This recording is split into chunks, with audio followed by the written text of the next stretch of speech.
আপনাদের প্রাণের লোক, কাছের লোক, আমাদের সকলের শওকত মোল্লা সাহেবের জন্য একটা জোরে হাততালি হয়ে যাক, যিনি নিজের বিধানসভা বাদেও ভাঙড়কে নিজের খুব কাছের নিজের পরিবারের মতো দেখেন এবং দিন রাত এক করে ভাঙড়ের উন্নয়নের কথা ভাবছে, এখানে নিজের বৃহৎ কর্মকাণ্ড চালাচ্ছেন। আরেকবার জোরে হাততালি হয়ে যাক শওকত মোল্লা সাহেবের জন্য।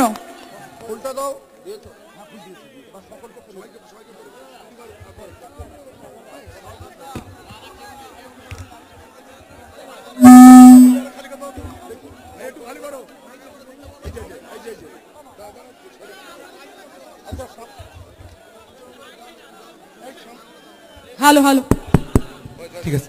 সামনে সাংবাদিকরা ছাড়া কেউ থাকবেন না, এই ছেলেরা একটু বাড়ি যাও তো, সব বাড়ি যেতে বাড়ি, সাংবাদিক ছাড়া কেউ থাকবে না। এই ওখানে চেয়ার দাও, তোরা বসে বসে পড়ুক সবাই মিলে। ঠিক আছে, আপনি দেখতে পাচ্ছেন তো? এই তো আজকের এক অত্যন্ত গুরুত্বপূর্ণ সভা, আমি তো হেঁটে হেঁটে বলি, চিন্তা করিস না। আমি প্রথমেই আপনাদের কাছে আগে থেকেই ক্ষমা প্রার্থী, কারণ আজকে প্রচুর প্রোগ্রাম, আমি বারুইপুরে ছিলাম, সেখানে প্রোগ্রাম করে এসে তারপর ভাগ্যটা ভালো যে সরকারদার সাথে রাস্তায় মিছিলে দেখা হয়ে গেছে, একটু পায়ে পা মেলাতে পেরেছি, মানুষের সঙ্গে দেখা হয়েছে। আজকের এই মিছিলে যদি আমি না হাঁটতাম তাহলে সত্যি বুঝতে পারতাম না যে ভাঙড়ের মানুষ কিভাবে আমাদের পাশে আছেন আর কিভাবে আমাদেরকে আশীর্বাদ করছেন। এত কুৎসা, এত অপপ্রচার, মমতা বন্দ্যোপাধ্যায়কে কালিমা লিপ্ত করার শত চেষ্টা সত্ত্বেও বিরোধী যারা যে ঘরে বসে আছে, সে আইএসএফ হোক, সে বিজেপি হোক, সে সিপিএম হোক, সে আরএসএস হোক, তাদেরকে একটাই কথা বলতে চাই যে যতই নাড়ো কলকাঠি, 26-এ আবার হাওয়াই চটি, 26-এ আবার হাওয়াই চটি, 26-এ আবার হাওয়াই চটি। শান্ত ভাঙড়কে অশান্ত করার চক্রান্ত। আপনাদের বিধায়ক যার কাজ কি জনপ্রতিনিধি হিসেবে, বিধায়কের কাজ কি জনপ্রতিনিধি হিসেবে আপনাদের পাশে থাকা, হাজার হাজার ভোট দিয়ে তাকে জিতিয়েছেন, কখনো দরকারে প্রয়োজনীয়তায় নিজের পাশে পান না।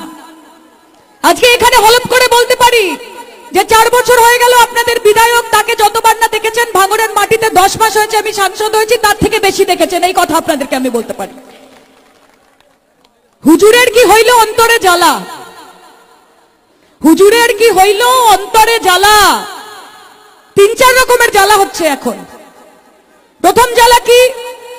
হারের জ্বালা, যে কি করে আমি হেরে গেলাম, কি করে আমার দল হেরে গেল, কি করে মমতা বন্দ্যোপাধ্যায়, শওকত মোল্লা, সায়নী ঘোষ জিতে গেল, কি করে ভাঙড়ের মানুষ জেতাতে পারলো তাদের। এই হারের জ্বালা এত সাংঘাতিক যে যবে থেকে ইলেকশন হয়েছে, যবে থেকে রেজাল্ট বেরিয়েছে, তারপর থেকে হুজুরের চোখে আর ঘুম আসেনি। সে কুৎসা, অপপ্রচার সবকিছুতে লেগে আছে, শান্ত ভাঙড়কে অশান্ত করার চক্রান্ত। তারপরের জ্বালা কি? মনের জ্বালা, যে আমি এখানের ছেলে, আমি ভাঙড়ের বিধায়ক। সায়নী ঘোষ একটা বাইরে থেকে, একটা যাদবপুরে থাকে একটা মেয়ে এসেছে, ভাঙড়ের সাথে তার কি এত লেনা দেনা ভাই, ভোটে দাঁড়িয়েছে। শওকত মোল্লা ক্যানিং পূর্বের বিধায়ক, তাকে নিয়ে এত কিসের মাতামাতি। আমার থেকে বেশি কি করে সায়নী ঘোষ, শওকত মোল্লা, এদেরকে ভাঙড়ের মানুষ ভালো পেছে ফেলেছে। এটা হচ্ছে মনের জ্বালা। আর একটা জ্বালা হয়েছে, সেটা হচ্ছে হুজুর গান গাইতে পারে না, এইটা একটা জ্বালা। হুজুর গান গাইতে পারে না, এবং সেই জন্য আমি গান গাইতে পারি। আমি শুনছি হুজুর এক জায়গায় বলছেন যে সায়নী ঘোষের কাজ কি, আসে যায়, দুটো গান করে, তাতে সবাই পাগল হয়ে যায়। তা হুজুর আপনিও গান না তুকলি, কে বারণ করেছে? আমার বাপ্পা আমাকে ছোটবেলা থেকে নাচ শিখিয়েছে, গান শিখিয়েছে, টেবিল টেনিস শিখিয়েছে। আমি দুটো লাইন গাইলে মানুষ আনন্দ পায়। সায়নী ঘোষের কাজ হচ্ছে মানুষকে আনন্দ দেওয়া, সায়নী ঘোষের কাজ হচ্ছে মানুষকে উন্নয়ন দেওয়া, আর আপনার কাজ হচ্ছে শান্ত ভাঙড়কে অশান্ত করা। চারিদিকে ক্ষোভ, চারিদিকে রাগ, চারিদিকে আগুন জ্বালানোর খেলায় মেতে উঠেছে আপনি এবং আপনাদের ক্যাডাররা। যেমন লিডার তার তেমন ক্যাডার। আজকে আপনি যদি সত্যি প্রকৃত অর্থে চাইতেন যে বাংলার ভালো হোক, ভাঙড়ের ভালো হোক, তাহলে মুর্শিদাবাদের দুর্ভাগ্যজনক ঘটনা, সুতি, ধুলিয়ান, শামশেরগঞ্জে যেই ঘটনা ঘটেছে, তার অজুহাত নিয়ে ভাঙড়ে অশান্তি সৃষ্টি করতেন না। আপনার নিজের ক্যাডারদের আপনি বলতেন যে শান্তি প্রথা রাখো, শান্তি বজায় রাখো, ভাঙড়ের প্রতি আমার কিছু দায়িত্ব আছে, ভাঙড়ের প্রতি আমার কিছু দায়িত্ব আছে, আমার কাজ আছে ভাঙড়ের প্রতি, ভাঙড়কে শান্ত রাখার কাজ বিধায়কেরও বটে। আপনি সরকারের সাথে থাকুন না থাকুন, আপনি বিরোধী হন, আপনারও কাজ শান্ত ভাঙড়কে শান্ত রাখা।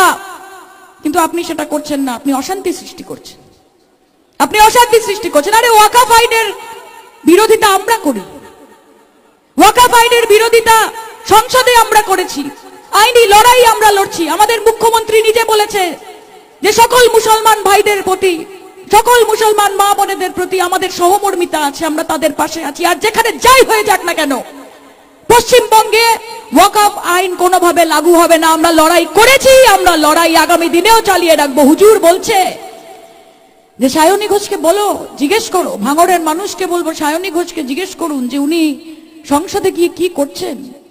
উনি ওয়াকফ আইন নিয়ে বলছেন না কেন? আসলে হুজুর কোনোদিন পার্লামেন্টে যাননি তো, আপনারা তো হুজুরকে পার্লামেন্টে পাঠাননি, তাই পার্লামেন্টের নিয়ম কানুন হুজুর জানেন না।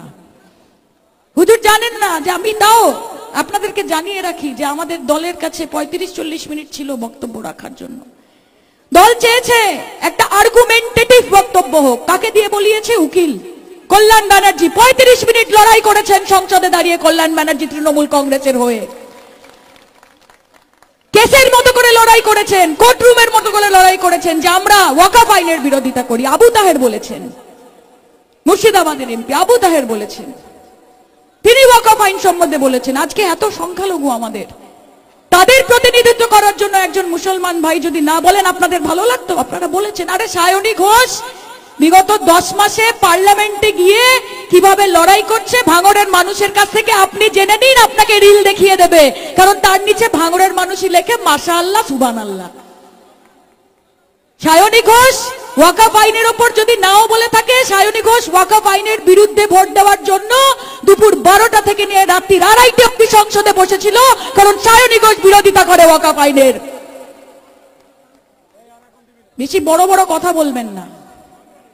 আইএসএফ এখন বিজেপি সব বিটিম হয়ে গেছে, সব জিততে তো পারবো না, অশান্তি সৃষ্টি করতে হবে, মমতা বন্দ্যোপাধ্যায়ের নামে কুৎসা অপপ্রচার ছড়াতে হবে। আপনাদের একটাই কথা বলে রাখবো যে এইসবে দিদি ভয় পান না। অনেক আরজিকর, অনেক সন্দেশখালী, অনেক কিছু আমরা দেখেছি। মুর্শিদাবাদে দাঙ্গা করানোর চেষ্টা করেছেন, বাংলাকে অশান্ত করার চক্রান্ত, ধর্মের ভেদাভেদ, ধর্মের রাজনীতি। আরে পশ্চিমবঙ্গের মাটি দুর্জয় ঘাটি, হিন্দু বনেগা না মুসলমান বনেগা, ইনসান কি औलाद है इंसान बनेगा, इंसान बनेगा। কাজে মমতা ব্যানার্জিকে ভয় দেখানোর চেষ্টা করবেন না, অভিষেক ব্যানার্জিকে ভয় দেখানোর চেষ্টা করবেন না, তৃণমূল কংগ্রেসকে ভয় দেখানোর চেষ্টা করবেন না। হুজুর আপনাকে একটা কথা বলে দিই যে जिस तूफान में आपकी झोपड़ी उड़ जाती है, कि जिस तूफान में आपकी झोपड़ी उड़ जाती है, ममता बनर्जी उस तूफान में अपनी हवाई चप्पल सुखाती है। মাথায় রাখবেন, সব সময় মাথায় রাখবেন। আর আমরা তার সৈনিক, আমরা প্রত্যেকে তার সৈনিক। সরকারদার জন্য একটা জোরে হাততালি দিন। একজন মানুষ দিন রাত যেভাবে ভাঙড়কে সুসংগঠিত করার জন্য, ভাঙড়কে শান্তিপূর্ণতা যাতে বজায় রাখে, সেটার জন্য যেন আপনাদের কাজ হয়, আপনাদের উন্নয়ন হয়, সেটার জন্য দিন রাত এক করে খাটছেন। নিজের বিধানসভাকে সঙ্গে রেখে ভাঙড়কে যেভাবে সময় দিচ্ছেন, আমি কৃতজ্ঞ সরকারদার কাছে। অনেকের অনেক জ্বালা হবে, অনেকে অনেক কথা বলবে, মাথায় রাখবেন কেউ পাশে থাকবে না। তোমার দেখা নাই রে, তোমার দেখা নাই। যখন প্রয়োজনীয়তা হবে, যখন পাশে কাউকে দরকার থাকবে, ওই লাভ ছাড়া ক্ষতি নেই, দিদি ছাড়া গতি নেই। মাথায় রাখবেন সব সময়, দিদি ছাড়া গতি নেই। কাজে আপনাদের এই লড়াই আমরা আপনাদের পাশে আছি, ভাঙড়ের মানুষের পাশে আমরা আছি, উন্নয়নের কাজে আছি। শুধু নিজেদের এলাকাগুলোকে দেখে রাখুন, কোন বহিরাগত শক্তিকে বাইরে থেকে এসে শান্ত ভাঙড়কে অশান্ত করতে দেবেন না। আপনাদের লড়াই আপনাদের করতে হবে। শওকত মোল্লা নিজের জায়গা থেকে লড়াই করবে, ভাঙড় তৃণমূল কংগ্রেস নিজের জায়গা থেকে লড়াই করবে, সায়নী ঘোষ সংসদে লড়াই করবে, কিন্তু আপনার এলাকা, আপনার পাড়াকে আপনাকে বাঁচিয়ে রাখতে হবে। এখানে কোনো হিন্দু মুসলমানের ব্যাপার নেই, এখানে কোনো ভেদাভেদ নেই, কোনো বৈষম্য নেই। মমতা বন্দ্যোপাধ্যায় সবার জন্য কাজ করে, আগামী দিনেও করবেন। গোটা ভারতবর্ষে কি হচ্ছে আমি বলতে পারবো না, কিন্তু যতদিন মমতা বন্দ্যোপাধ্যায় বেঁচে আছে, প্রত্যেকে, সে হিন্দু হোক, মুসলমান হোক, খ্রিস্টান হোক, জৈন হোক, যেই হোক না কেন, বৌদ্ধ হোক, মমতা বন্দ্যোপাধ্যায়ের অভিভাবকত্বে সে মাথা উঁচু করে এই পশ্চিমবঙ্গে বাঁচবে। क्योंकि सभी का खून शामिल है यहाँ की मिट्टी में, किसी के बाप का हिंदुस्तान नहीं है, किसी के बाप का हिंदुस्तान नहीं है। আর হুজুরকে এই মঞ্চ থেকে আজকে বলে যাচ্ছি যে সায়নী ঘোষ ভাঙড়ের মানুষের আশীর্বাদ নিয়ে তাদের ভোটে জিতে